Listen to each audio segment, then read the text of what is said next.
Hello, what's up mga lifestyle? Magandang araw sa ating lahat. Welcome back again sa ating channel, Marky Lifestyle. So for today's video, let's talk about Ola. So kung napapansin nyo mga lifestyle, masaya po ako. Kasi meron na namang dalawang tulongges nag-comment sa video natin. No? Dalawang basher.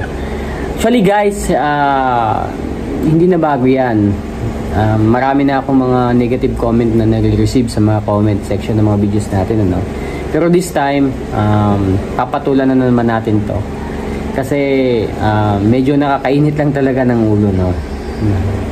Mga tulongges na mga taong nagko-comment sa video natin, nainis talaga tayo. Pero ganun pa man, nandiyan na yan, wala na tayong magagawa, no? So unang-una mga ka-lifestyle, eto, bakit daw natin in-encourage yung mga tao na wag nang bayaran yung mga utang? Unang-una mga ka-lifestyle, gusto ko pong linawin ulit sa inyo na yung pinu-point out ko talaga dito na wag na dapat bayaran is yung mga na-rebook na shutdown na, then wala nang license to operate. Yun yung mga dapat nating mga tandaan na dapat hindi na bayaran. Kasi alam naman natin kahit paano itong mga online lending application na to is nasa Play Store pa rin, kaya marami pa rin nabibiktima, no? That's why ginawa natin yung channel na to para magpa-remind again dun sa mga tao na itong mga Ola na to, shutdown na, rebook na, wag nang bayaran. Ano? Yun yung dapat nating malaman. Then pangalawa, wag daw tayo mangutang kung wala naman tayong pambayad, no? Tama naman siya. Pero alam naman talaga natin na hindi sa lahat ng panahon is meron tayong pera. Meron talagang tao na badly needed ng pera. Ito yung pinakamadaling takbuhan talaga, yung online lending application.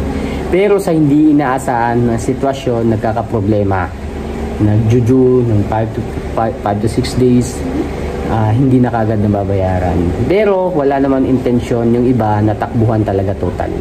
So yun yung gusto kong iparating sa inyo, na pwede nyong balikan anytime yung mga online lending application na sinasabi nyong legit, hindi kayo naharas. Pwede nyong balikan yan anytime, bayaran nyo. Hindi mawawala yung utang nyo sa apps na yan, no?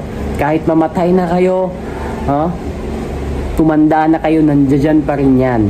So yun yung gusto kong iparating sa inyo. Pwede nyong balikan yan. Kung wala kayo talagang pera pambayad ngayon, wala kayong hinihintay na source of income, pera na darating sa inyo, wag nyo nang masyadong isipin or guluhin yung takbo ng isip nyo. Pwede nyo balikan anytime yan, no?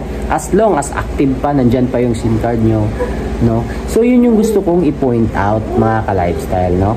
Other than that, nasa sa inyo yan, yung mga makikitid yung utak, hindi naiintindihan yung mga videos natin, content natin, maling-mali talaga kayo ng video or channel na napasukan.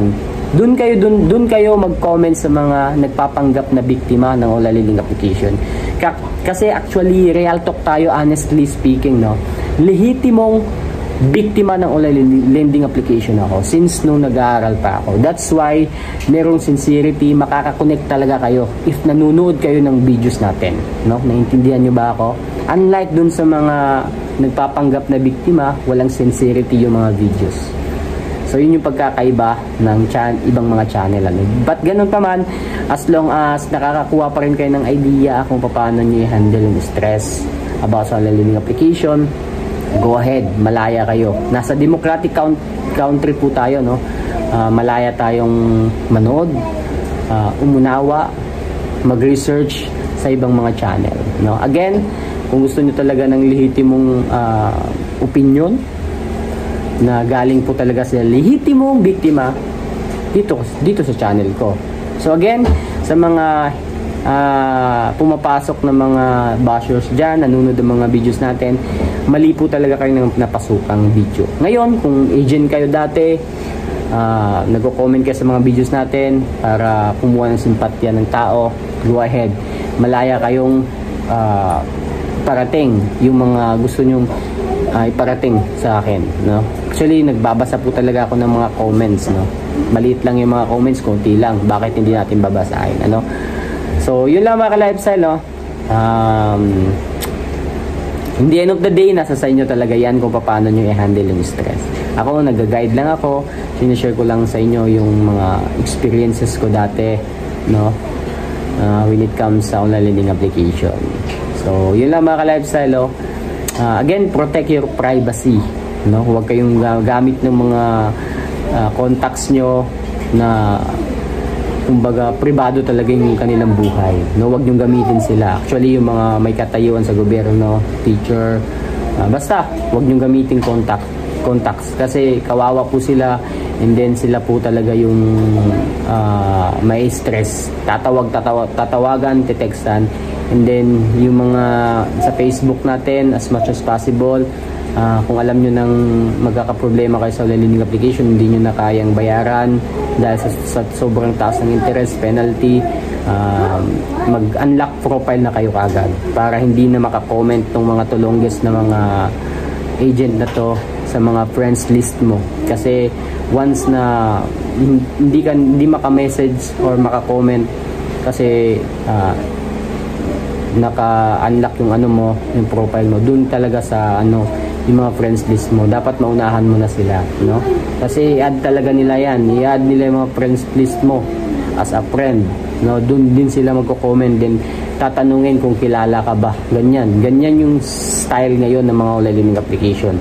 Kaya sa mga nagsasabing yung iba dyan, legit daw, yes, legit po sila, license po sila, pero yung interest nila na pinapatong is mali, no? I mean, labag sa batas, no? Then the way po sila mangolekta sa kanilang mga the way po sila mag-approach sa kanilang mga borrowers is mali. So mali pa rin sila in the end, no? So yun lang mga ka-lifestyle, peace.